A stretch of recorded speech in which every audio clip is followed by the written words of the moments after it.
প্রায়শই শোনা যায়, আমরা বলি যে জীবনটা বড্ড ছোট, দেখতে দেখতেই যেন ফুরিয়ে গেল। কিন্তু কথাটা কি আসলেই সত্যি, নাকি এটা এটা শুধু আমাদের একটা অজুহাত? আজ আমরা এই প্রশ্নটা নিয়েই একটু ভাবব, একজন প্রাচীন রোমান দার্শনিকের কথা শুনে। তিনি হলেন সেনেকা, আর তার একটা খুব বিখ্যাত লেখা আছে জীবনের সংক্ষিপ্ততা প্রসঙ্গে। আমরা এই লেখাটার গভীরে যাব, দেখব সেনেকা কিভাবে এই খুব পরিচিত ধারণাটাকে চ্যালেঞ্জ করছেন। তার মতে জীবন আসলে ছোট নয়, বরং আমরাই এর বেশিরভাগ সময় নষ্ট করে ফেলি। আসুন এই অন্যরকম ভাবনাটা একটু তলিয়ে দেখা যাক। ঠিক তাই। সেনেকা তার লেখাটা শুরুই করছেন এই জায়গা থেকে। বলছেন যে বেশিরভাগ মানুষই প্রকৃতির বিরুদ্ধে নালিশ করে। কেন আমাদের এত কম সময় দেওয়া হলো? জীবন এত তাড়াতাড়ি চলে যায় কেন? ভাবুন, সেই প্রাচীন গ্রিসের বিখ্যাত চিকিৎসক হিপোক্রেটিসের উক্তিটাও তো আমরা জানি, জীবন ছোট, শিল্ক দীর্ঘ। বা ধরুন অ্যারিস্টটলের মতো দার্শনিকও নাকি আক্ষেপ করতেন সময় নিয়ে। কিন্তু সেনেকা ঠিক এখানেই প্রশ্নটা তুলছেন, সত্যি কি প্রকৃতি আমাদের সাথে কৃপণতা করেছে? তা সেনেকা বলতে চাইছেন সমস্যাটা সময়ের নয়, সমস্যাটা আমাদের নিজেদের। আমরা সময়টাকে ঠিকঠাক ব্যবহার করতে পারছি না। একদম। সেনেকা তো সোজাসুজি বলছেন, আমাদের বাঁচার জন্য সময় কম দেওয়া হয় না, বরং আমরা এর বেশিরভাগটাই নষ্ট করি। উনি একটা খুব সুন্দর উপমা ব্যবহার করেছেন। ধরুন, অনেক ধনসম্পদ যদি এক আনাড়ি মালিকের হাতে পড়ে, কি হয়? চোখের পলকে উবে যায়, তাই না? হ্যাঁ, তা তো বটে। কিন্তু খুব অল্প সম্পদও যদি একজন যত্নবান হিসেবি লোকের হাতে থাকে, তবে সেটা কিন্তু বাড়ে। আমাদের জীবনকালও অনেকটা সেরকম। প্রকৃতি আমাদের যথেষ্ট সময় দিয়েছে।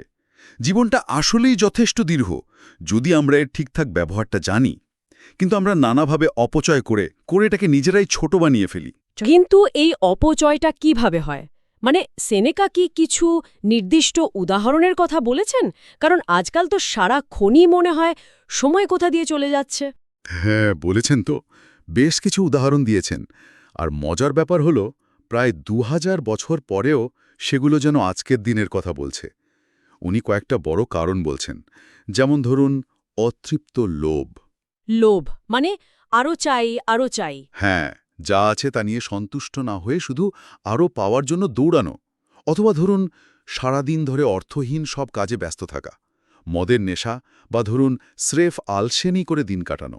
আচ্ছা, আর রাজনৈতিক উচ্চাকাঙ্ক্ষা বা এই ধরনের কিছু, ক্ষমতা দখলের লড়াই? হ্যাঁ, সেটাও বলেছে। বিশেষ করে সেই ধরনের উচ্চাকাঙ্ক্ষা যা সবসময় নির্ভর করে অন্যরা কি ভাবছে তার ওপর।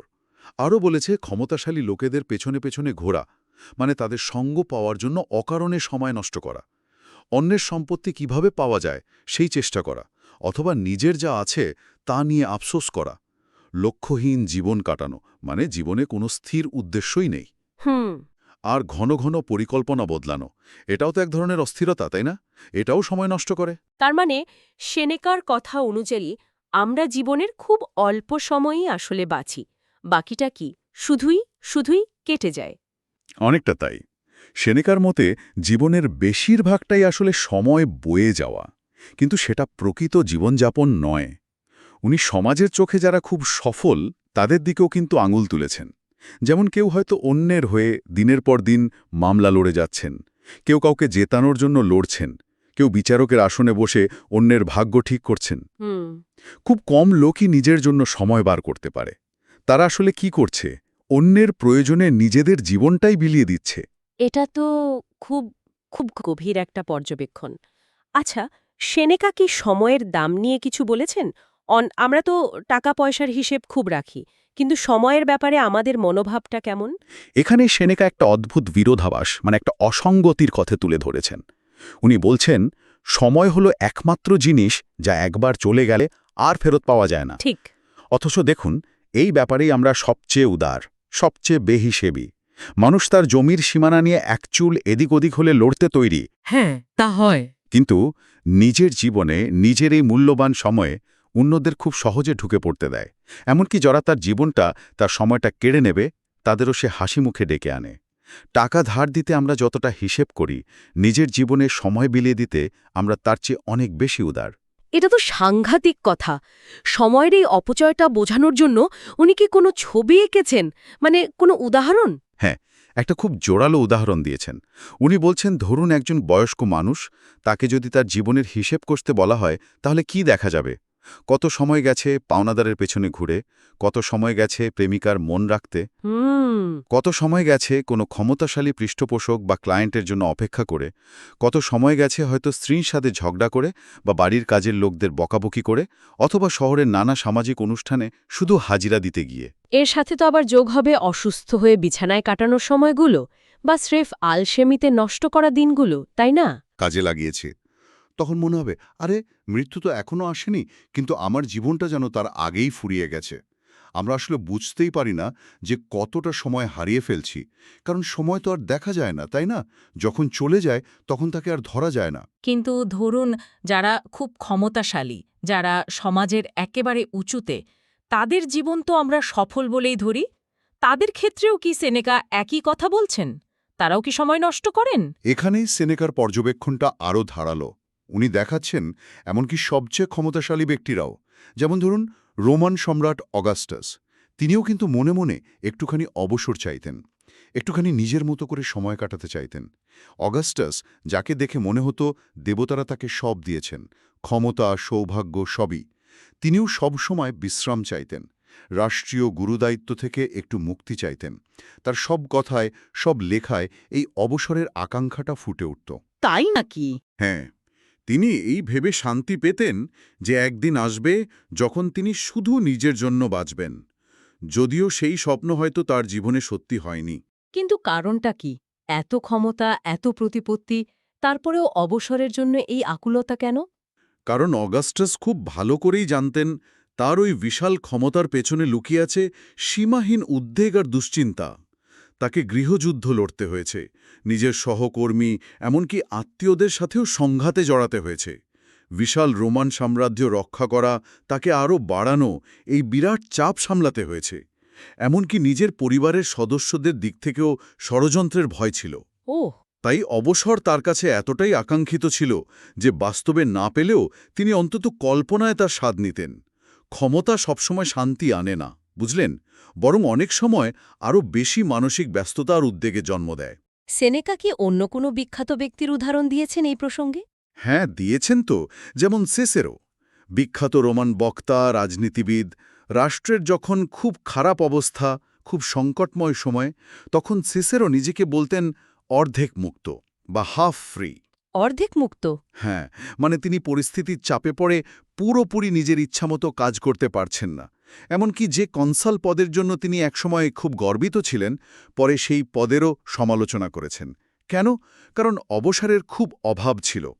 এরা সবাই সেনেকার ভাষায় ব্যস্ত বা প্রিঅকুপাইড মানুষ।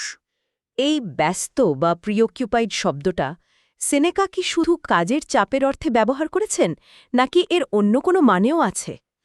এটা খুব জরুরি একটা প্রশ্ন তুলেছেন। সেনেকা এখানে ব্যস্ত বা প্রিঅকুপাইড বলতে শুধু পেশার চাপ বা দায়িত্ব বোঝাচ্ছেন না। উনি এর অর্থটাকে আরও অনেক বড় করেছেন।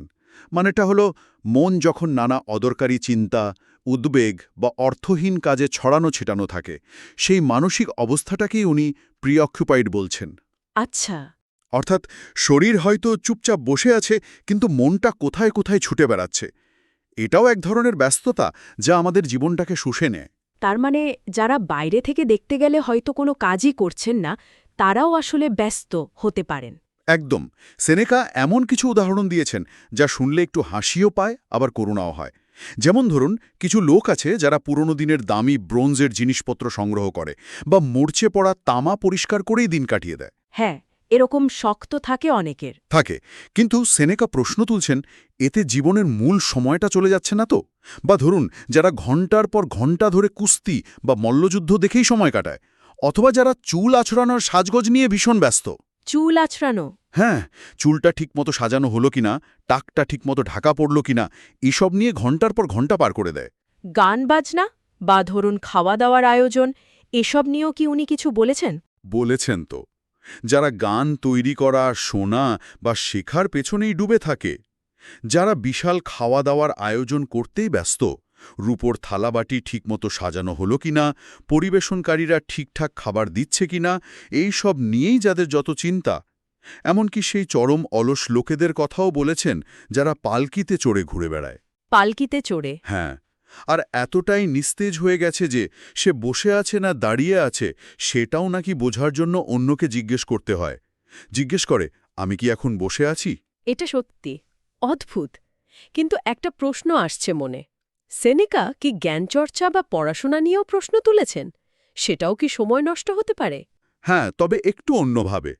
উনি জ্ঞানচর্চার বিরোধী নন, কিন্তু অকারণ নিরর্থক জ্ঞানচর্চার বিরোধী।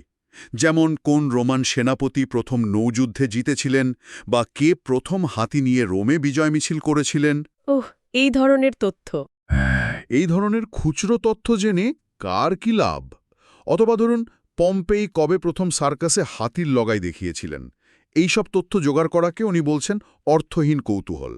এগুলো আমাদের জীবনের মূল প্রশ্ন থেকে, মানে কিভাবে ভালোভাবে বাঁচতে হয়, সেই শিক্ষা থেকে দূরে সরিয়ে দেয়। সময়ের এই অপচয়ের কথা বলতে গিয়ে সেনেকা সময়কে ৩ ভাগে ভাগ করেছেন, তাই না? এই ধারণাটা যদি একটু বুঝিয়ে বলেন। অবশ্যই। উনি বলছেন, আমাদের অভিজ্ঞতা অনুযায়ী সময়কে ৩টে ভাগে দেখা যায়: অতীত, বর্তমান এবং ভবিষ্যৎ। এর মধ্যে অতীত হল স্থির, নিশ্চিত, যা ঘটে গেছে তার ওপর ভাগ্য বা অন্য কারোর কোনো হাত নেই। এই অতীতকে কেউ আমাদের কাছ থেকে ছিনিয়ে নিতে পারে না। ঠিক। ভবিষ্যৎ হল অনিশ্চিত, কি হবে আমরা কেউই জানি না। আর বর্তমান, সেটা খুবই ছোট, অত্যন্ত সংক্ষিপ্ত আর খুব দ্রুত চলে যায়। আর এইখানেই কি ব্যস্ত মানুষদের আসল সমস্যাটা তৈরি হয়? তারা এই ৩টে সময়ের সাথেই ঠিকমতো জুড়তে পারে না। ঠিক ধরেছেন। সেনেকা বলছেন, এই ব্যস্ত মানুষেরা অতীতকে হারিয়ে ফেলে। হারিয়ে ফেলে কিভাবে? কারণ তাদের পিছনে ফিরে তাকানোর সময় নেই, অবসরই নেই।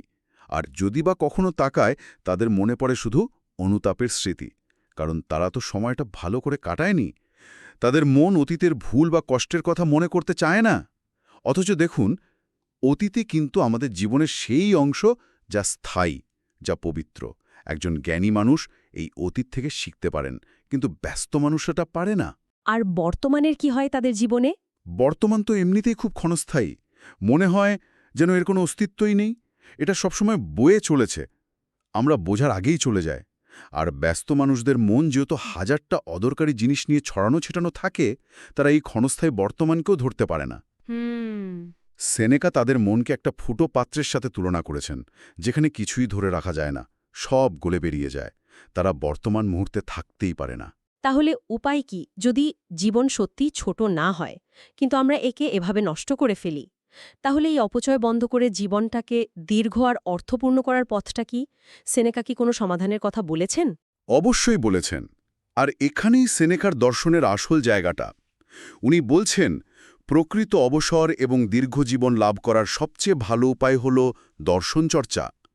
একমাত্র তারাই অবসর ভোগ করেন, তারাই সত্যি বাঁচেন, যারা দর্শনে বা প্রজ্ঞার সাধনায় সময় দেন। দর্শন চর্চা, এটা কিভাবে সাহায্য করে? এটা কি শুধুই কঠিন কঠিন বই পড়া বা তত্ত্বকথা আলোচনা করা? না না, সেনেকার কাছে দর্শন চর্চা মানে শুধু বই পড়া নয়। এটা হলো জীবনকে জানা, নিজেকে জানা আর প্রজ্ঞার সন্ধান করা। উনি বলছেন, যারাই দর্শনের পথে হাঁটেন, তারা শুধু নিজেদের জীবনকালটাকেই যত্ন করে ব্যবহার করেন না, তারা আসলে অতীতের সমস্ত যুগকে, অতীতের সব মহান চিন্তকদের নিজেদের জীবনের সাথে জুড়ে নেন। অতীতের চিন্তকদের সাথে জুড়ে নেওয়া, এটা কিভাবে সম্ভব? মানে তারা তো আর বেঁচে নেই। সেনেকা বলছেন, সোক্রেটিস, প্লেটো, অ্যারিস্টটল, এপিকিউরাস, জেনো, এরকম আরও যত মহান দার্শনিক বা চিন্তক আছেন, তারা তাদের লেখার মাধ্যমে, তাদের ভাবনার মাধ্যমে আমাদের জন্য আজও কিন্তু জীবিত। আচ্ছা। আমরা তাদের সান্নিধ্যে আসতে পারি, তাদের জ্ঞান, তাদের অভিজ্ঞতার অংশীদার হতে পারি। তারা যেন আমাদের জন্য সবসময় উপলব্ধ। তাদের সঙ্গ মোটেই বিপজ্জনক নয়, তাদের বন্ধুত্ব নিঃস্বার্থ। আর তাদের কাছে কিছু শিখতে যাওয়াটাও কিন্তু ব্যয়বহুল নয়। আপনি তাদের কাছ থেকে যত ইচ্ছে নিতে পারেন। সেনেকা এখানে একটা খুব সুন্দর কথা বলেছেন না, যে আমরা কাদের সন্তান হব, মানে আমাদের বাবা মা কারা হবেন, সেটা আমরা বেছে নিতে পারি না। কিন্তু আমরা কাদের ভাবশিষ্য হব, মানে কাদের চিন্তাভাবনা আমরা গ্রহণ করব, সেই মানসিক অভিভাবক আমরা বেছে নিতে পারি। ঠিক, একদম ঠিক বলেছেন। আর এই মহান চিন্তকদের ভাবনার জগতে যদি আমরা ঢুকি, তাদের পরিবারে যদি যোগ দিই তাহলে শুধু তাদের নাম নয়, তাদের জ্ঞানরূপ যে বিশাল সম্পত্তি সেটাও আমরা উত্তরাধিকার সূত্রে পাই। বাহ! আর এই জ্ঞান হলো এমন এক সম্পত্তি যা ভাগ করলে বাড়ে, কমে না। এই পথেই মানুষ আসলে দীর্ঘজীবী হতে পারে, এমনকি এক অর্থে অমরত্ব লাভ করতে পারে। অমরত্ব পাথরের সৌধ বা স্মৃতিস্তম্ভ দিয়ে নয়। না, সেনেকা পরিষ্কার বলছেন, পাথরের স্মৃতিসৌধ বা নাম ফলক এগুলো সময়ের সাথে সাথে নষ্ট হয়ে যায়, মুছে যায়। কিন্তু প্রজ্ঞার কাজ, মহৎ চিন্তার আবেদন কোনো যুগই তাকে মুছে ফেলতে পারে না। যিনি প্রাজ্ঞ, যিনি দর্শনের আলোয় জীবনটাকে দেখেন, তার জীবন শুধু নিজের ওই কয়েক দশকে আটকে থাকে না। তিনি অতীত থেকে শেখেন, বর্তমানকে বুঝে ব্যবহার করেন আর ভবিষ্যতের জন্য তৈরি থাকেন। অতীত, বর্তমান, ভবিষ্যৎ এই সব সময়কে একসাথে মিলিয়েই তিনি তার জীবনটাকে দীর্ঘ আর অর্থপূর্ণ করে তোলেন। তার জীবনের পরিধি অনেক বেড়ে যায়। আর যারা এই পথে চলেন না, মানে যারা শুধু সময় নষ্ট করেন, তাদের জীবনের শেষটা কেমন হয়? সেনেকা বলছেন, যারা অতীত ভুলে যায়, বর্তমানকে গুরুত্ব দেয় না আর ভবিষ্যৎ নিয়ে শুধু দুশ্চিন্তা করে, তাদের জীবন সত্যিই খুব ছোট আর কষ্টের হয়ে যায়। জীবনের একেবারে শেষ দিকে এসে তারা হঠাৎ করে বুঝতে পারে যে, আরে, এতদিন তো শুধু ব্যস্তই ছিলাম, শুধু ছোটাছুটিই করেছি, কিন্তু আসলে কিছুই তো অর্জন করিনি, সত্যিই তো বাঁচিনি। তাদের আনন্দগুলোও নাকি উদ্বেগমুক্ত হয় না, সবসময় একটা ভয় ভেতরে ভেতরে কাজ করে। একদম। তাদের মনে সবসময় একটা প্রশ্ন খোঁচা দেয়, এই যে সুখ পাচ্ছি বা এই যে ক্ষমতা, এই প্রতিপত্তি, এটা কতদিন টিকবে? সেনেকা পারস্যের সম্রাট জার্কসেসের উদাহরণটা আবার টানছেন এখানে। জার্কসেস তার বিশাল সেনাবাহিনী দেখে নাকি কেঁদে ফেলেছিলেন। কেন? এই ভেবে যে 100 বছর পর এদের কেউই তো আর বেঁচে থাকবে না। হ্যাঁ, এটা শুনেছিলাম। কিন্তু আসল পরিহাসটা কি বলুন তো? তিনিই তো এই সৈন্যদের যুদ্ধের ময়দানে পাঠিয়ে তাদের দ্রুত মৃত্যুর কারণ হয়েছিলেন। ক্ষমতাশালীদের জীবনেও দেখবেন একটার পর একটা দুশ্চিন্তা আসতেই থাকে। তারা মনে মনে হয়তো অবসর চায়, কিন্তু ওই ব্যস্ততার চক্কর থেকে বেরোতেই পারে না। সেনেকা তার এই লেখাটা পলিনাস নামে একজনকে উৎসর্গ করেছিলেন, তাই না? তাকে তিনি কি পরামর্শ দিয়েছিলেন? পলিনাস ছেলিওয়েজু উচ্চপদস্থ রোমান অফিসার, সম্ভবত খাদ্যশস্য সরবরাহের দায়িত্বে ছিলেন। সেনেকা তাকে খুব আন্তরিকভাবে বলছেন যে এবার ভিড় থেকে একটু সরে এসো, রাষ্ট্রীয় দায়িত্বের বোঝা কিছুটা কমাও, নিজের জন্য একটা শান্ত জীবন বেছে নাও। বলছেন, জীবনের অনেকটা সময় তো রাষ্ট্রের জন্য দিলে, এবার নিজের জন্য কিছু সময় বের করো। নিজের জন্য সময় বের করা মানে কি? মানে শুধু বিশ্রাম নেওয়া বা অলসভাবে বসে থাকা? না না, অলসতা নয় মোটেও। সেনেকা পলিনাসকে মনে করিয়ে দিচ্ছেন, রাষ্ট্রীয় ওই বিশাল শস্যভাণ্ডারের হিসেব রাখার চেয়েও নিজের জীবনের হিসেব রাখাটা অনেক বেশি জরুরি। এই শান্ত অবসরে এমন কিছু কাজ করার সুযোগ আছে যা আগের ওই সরকারি কাজের চেয়েও অনেক বেশি গুরুত্বপূর্ণ। যেমন সদ্গুণ বা ভালো গুণগুলোর চর্চা করা, নিজের আবেগ, রাগ, লোভ এগুলোকে নিয়ন্ত্রণে আনতে শেখা, কিভাবে ভালোভাবে বাঁচতে হয় আর কিভাবে শান্তিতে মরতে হয় সেটা শেখা, আর সবচেয়ে বড় কথা হলো গভীর মানসিক শান্তি অর্জন করা। আচ্ছা, সেনিকা কি সেই সব মানুষদেরও সমালোচনা করেছেন যারা শুধু পদের পেছনে বা খ্যাতির পেছনে ছোটেন? হ্যাঁ, এবং খুব তীব্র ভাষায় সমালোচনা করেছেন। উনি বলছেন, কেউ কেউ সেই কাঙ্ক্ষিত পদের জন্য ছুটতে ছুটতে জীবনটাই শেষ করে ফেলে। কেউ হয়তো অনেক কষ্টে শীর্ষে পৌঁছায় আর তারপর বুঝতে পারে যে এতদিনের সব খাটনি ছিল শুধু নিজের সমাধুলিপিতে কয়েকটা গালভরা শব্দ যোগ করার জন্য। ও, কেউ আবার বুড়ো বয়সেও নতুন কোনো লক্ষ্য ঠিক করে ব্যর্থ হয়। সেনেকা বয়স্ক বিচারক বা হিসাবরক্ষকদের উদাহরণ দিয়েছেন। তুরান্নিয়াস নামে একজনের কথাও বলেছেন, যিনি অবসরের বয়স পেরিয়ে যাওয়ার পরেও কাজ আঁকড়ে ধরে থাকতে চেয়েছিলেন। সেনেকা এদের জীবনের এই অর্থহীন ব্যস্ততার জন্য করুণা প্রকাশ করেছেন।